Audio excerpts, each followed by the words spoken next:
Powered by the Montana Television Network.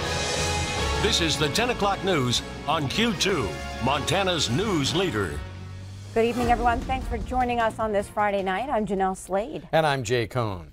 Hurricane Harvey tonight slamming Texas as a catastrophic Category 4 storm. The hurricane has officially now reached landfall, packing sustained winds of 130 miles per hour. The National Weather Service issuing an extreme wind warning for portions of the Texas Gulf Coast. According to that warning, destructive winds between 115 to 145 miles per hour will produce swaths of tornado-like damage.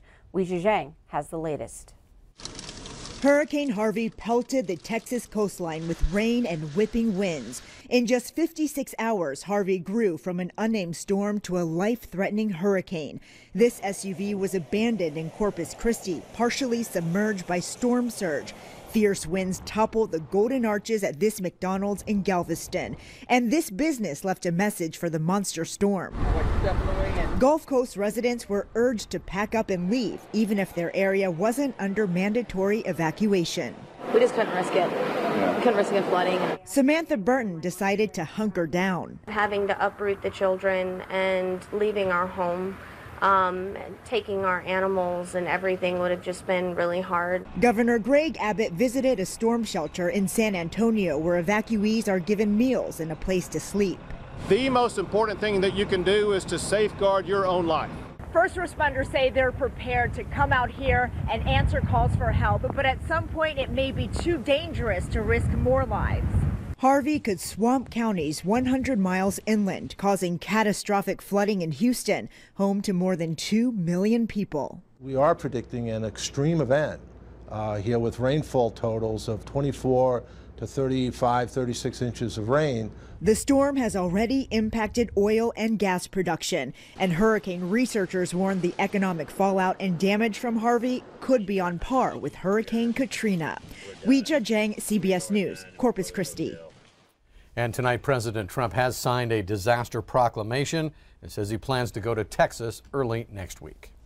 A Billings area man who recently admitted he killed a Glasgow woman on New Year's Eve, charged today with trying to break out of jail.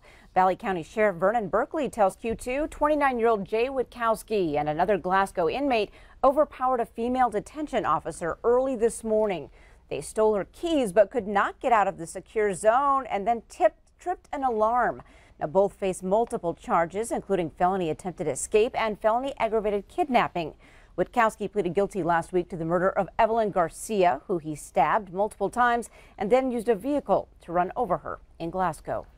Montana Congressman Greg Gianforte photographed and fingerprinted today. The court-ordered mugshot comes after Gianforte punched a reporter back in May, causing a national media storm just one day before Montana's special congressional election. Today's portrait of Greg Gianforte, though, is not publicly available, that is, unless a judge rules otherwise. Gianforte showing up at the Gallatin County Jail early this morning for his booking after losing a court battle over whether he had to go through the process.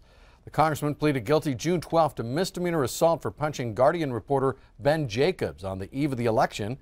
But in Gallatin County, mugshots are considered confidential criminal justice information. That means it can't be publicly released unless someone requests it, and that request is then approved by a state district judge.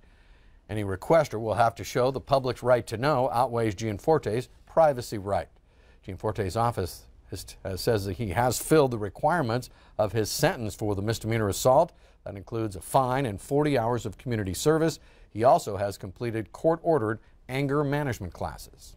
Well, just as he hinted, President Trump has issued a pardon for Sheriff Joe Arpaio. The controversial former Maricopa County, Arizona sheriff was found guilty in July of criminal contempt for disregarding a court order in a racial profiling case. Arpaio has contended the order wasn't clear and he didn't intend to violate it. The 85-year-old was set to be sentenced in October. He was looking at up to 6 months in jail. In a statement released by the White House, Trump says Arpaio was a worthy candidate for a presidential pardon because of his more than 50 years of admirable service to our nation. Whether school started on Wednesday or Thursday of this week, students across Yellowstone County got a case of the first day jitters. For one Huntley family who has dealt with years of medical issues, the first day meant even more. Q2's Asia Gore met with the Jensens this morning to bring us their story.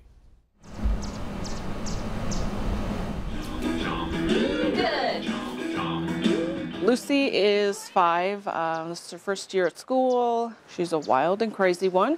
Tammy Jensen drops her daughter Lucy off for kindergarten at Huntley Project.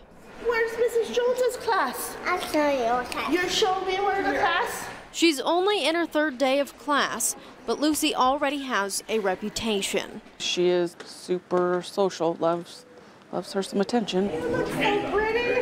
It's a different kind of attention than Lucy is used to.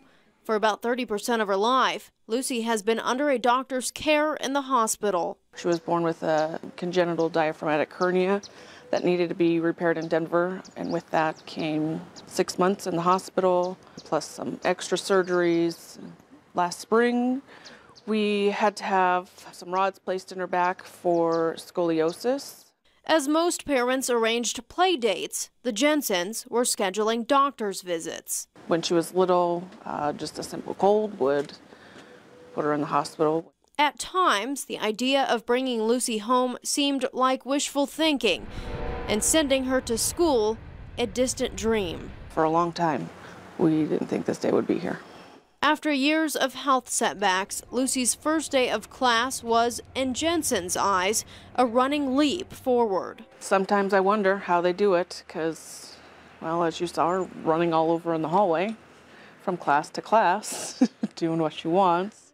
Lucy can't yet understand the challenges she's overcome and those she still must face, but she does know she likes today's school lunch.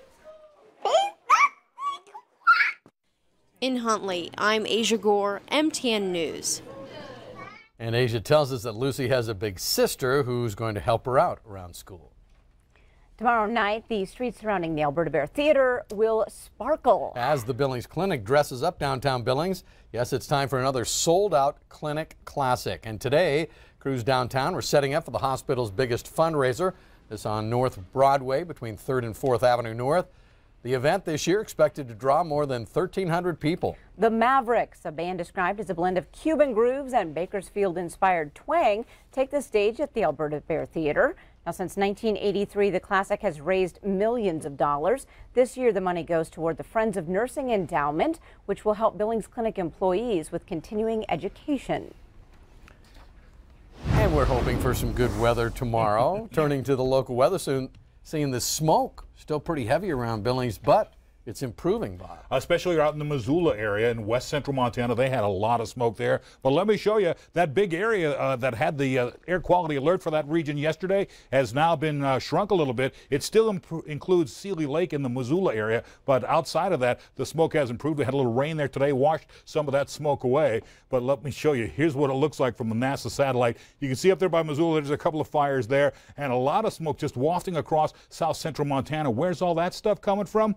A big fire in Northern California, and it goes all the way up into Montana, and look at that, goes into Canada and all the way to Newfoundland, most of the East Coast as well. Now tonight, here's what we're seeing, just some spotty showers across south central Montana. Looks like those are starting to die down a little bit. We'll have more in your forecast for the weekend coming up in a few more minutes.